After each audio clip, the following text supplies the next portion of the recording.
Hi guys, and welcome back to Eerie Covenant. How are you all today? I hope well. I am doing well. Got my boost here for energy. I have discovered these over here and yeah, they help me a lot.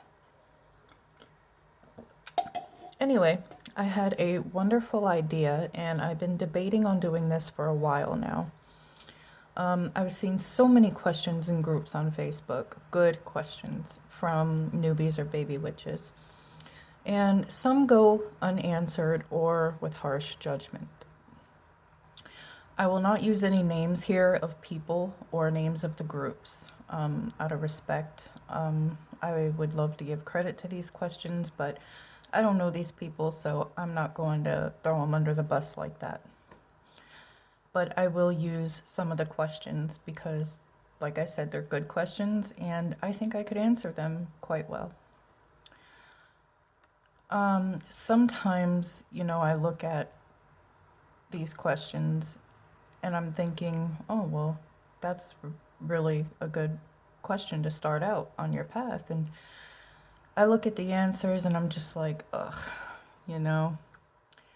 But I do love when other people try to help others. Let's just try to make sure that our knowledge is accurate as well. And sometimes it can be quite challenging because we all have a different path. So maybe we all do have different answers. But I'm going to answer these to the best of my ability and my opinion and my experience.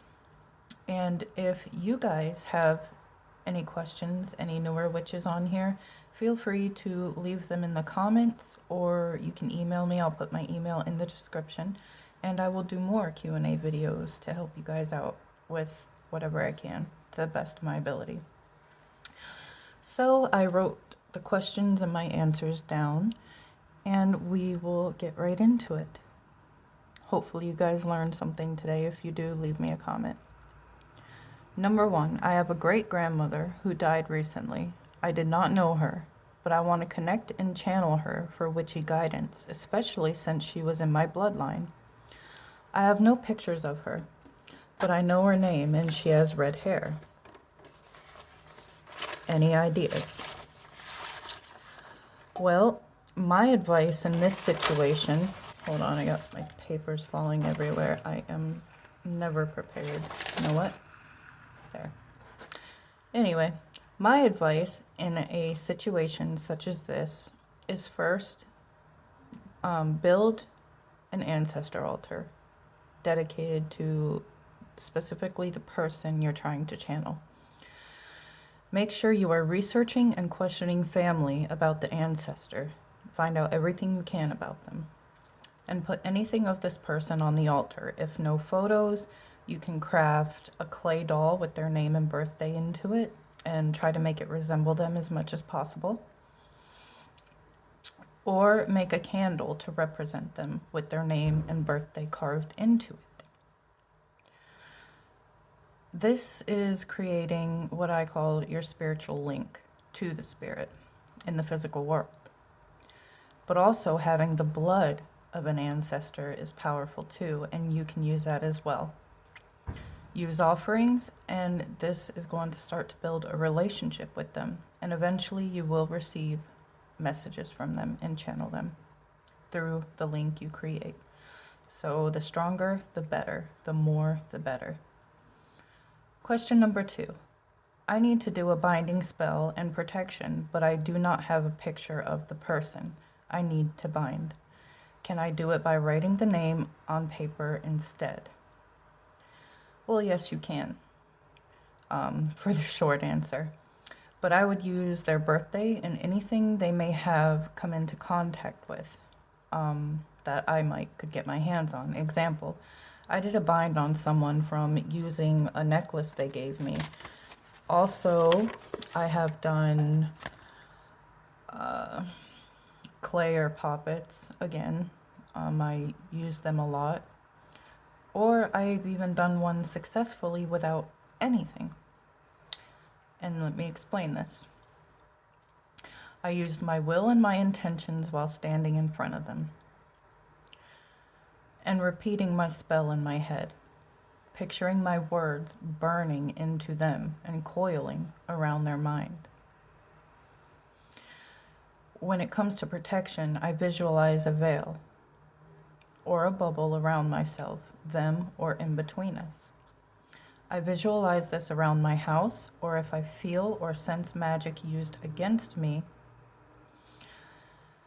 then I imagine that my veil reflects the magic back to them. Also, I want to add, we live in a world of technology, guys, and social media. I have went on people's profiles and downloaded a picture of them and went to my local pharmacy or Walmart and I have printed it for like 10 cents. So, just an idea. Question 3. I am a newbie here. Have not done a spell. Can you tell me about your first spell and how it worked? Money in particular. Firstly, I cannot stress enough to study the witch's pyramid. It is kind of the foundation of spell work, but there is a lot more to it. Secondly, you must be clear on your intent and your emotion. When you will receive it and how, play it all out in your head, okay? And play it out exactly how you want it to be played out in your head. And you will repeat this during the whole spell, the visualization. Third, rid yourself of doubt or disbelief. When you receive money, you're happy, you're joyful. You must feel like it is already happening. You must feel those emotions. And most importantly, after the spell, forget it. Do not think about it. You don't want to taint it with like other thoughts, or that could really kind of jumble the spell up. So that's why most people stress to you to kind of leave it after you've done the spell. It's done. And you have to have that thought process that this is done. My will is done. It's happening. It's here. And that's kind of the attitude you have to have. Also, one big mistake where I see people go wrong is to keep silent about our work until it's done. When you do a spell, you need to keep silent about it until it is done and played out. Many of us want to express it or, express our work we do, but sometimes that can hinder your spell as well. Again, the witch's pyramid, to be silent. These are things that you have to work towards. So, yeah, your emotion, intention, your vision, and to keep silent, witch's pyramid, for beginning spell work. All right, number 4. How do you set intention? Do you need to write it down? What is intention? This is a pretty good one. It seems like it would be simple, but I feel like a lot of people are misguided on intent and what that means. So you can write it down, if that is your own way. Different people have different ways of setting their intent. Be precise in your intent for your spell work. But what is intention? It is something you intend or count on doing. So then you put it into action. So if I made a grocery list, I am intending to go shopping. Then I do it and I receive my items. It's kind of the same scenario there. And that is probably one of the best ways I can explain intent. So you have to have that same power of mind while working with magic. So if you're intending on doing something, you're going to do it. That means basically your mind is set on it. Okay, number 5. And this was the example I was talking about earlier where I kind of had my hand on my head like, oh no. Someone tried to help this person with this question, but they were kind of way off. And I was appreciative that they tried to help the witch, but this can be what I mean by confusing them, and then they're trying to practice it, and it's like not going to work for them. The question is, how do you consecrate things? Why do we need to? And what's consecration? Somebody put that it is just basically banishing negative energy and cleansing the area.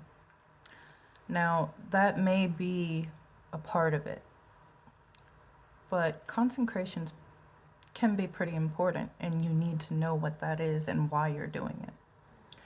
It's not just for banning negative energy. So I did see many different answers for this, but unless it is your intent to cleanse by consecration, that's not exactly what it means to consecrate. Now, the actual definition to consecrate is association with the sacred.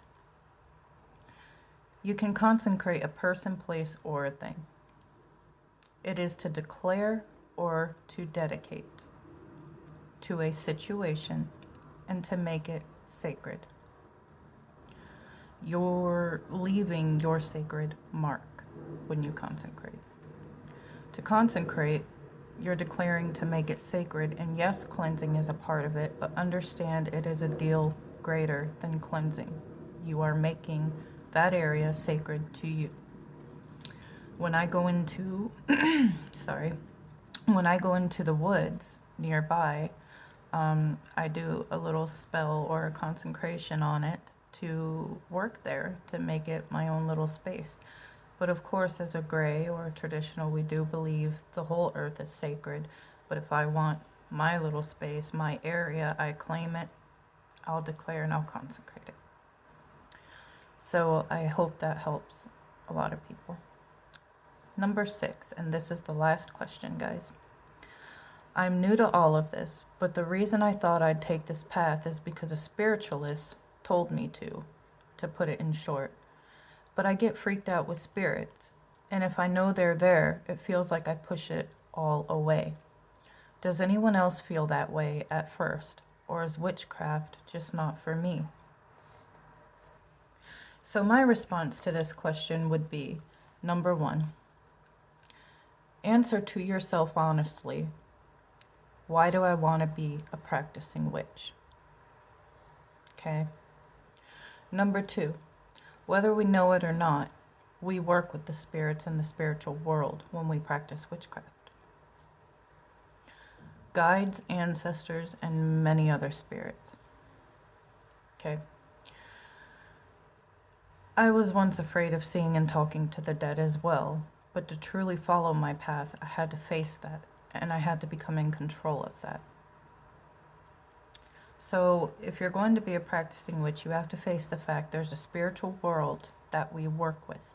There is an astral world that we work with. There are many realms that we work with, and the spirits are put to work with us.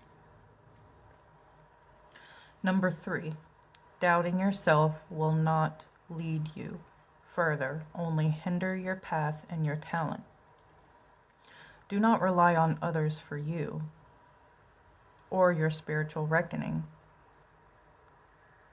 but trust yourself and analyze your choices from within. Our magic comes from within, not from everybody else. That could be debated in some ways, but we are powerful.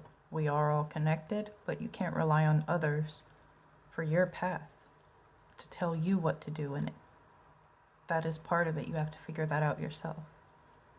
With help of others, though. 4, fear. A useless emotion in witchcraft. You must be daring and you must be willful. But we all get scared. It's just an emotion that we're all going to feel at one point. Because you feel these emotions don't mean you should not practice. It means you have to practice control of your emotions before you practice actual magic. That's all it means. So I would not tell this girl that she ain't made to be a witch just because she's scared. I would tell her to work on that and control of her emotions before beginning to practice magic. All right, guys, I hope you enjoyed that, and I hope some of these answers to some of these really good questions helped.